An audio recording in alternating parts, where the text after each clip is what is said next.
beautiful leaves that we got from our walk only today, right? Right, guys?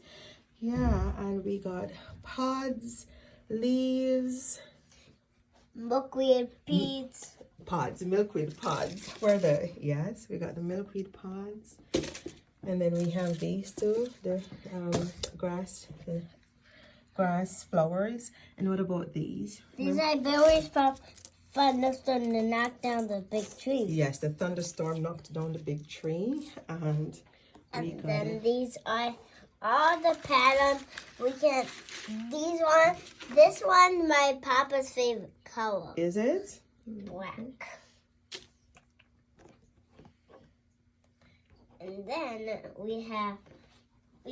now we're gonna do little ones about bike and letters. What letter is that one? That's Y. Y, all right. Is it a letter or a number?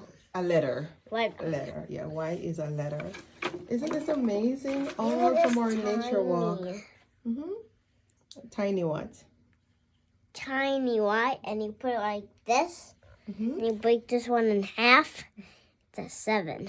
All right, see, we've been learning so much with our little sticks and all of those things. So yes, so this is what we got from our nature walk. These are the sycamore pods, and it's just so beautiful. Happy fall, everyone. Happy fall.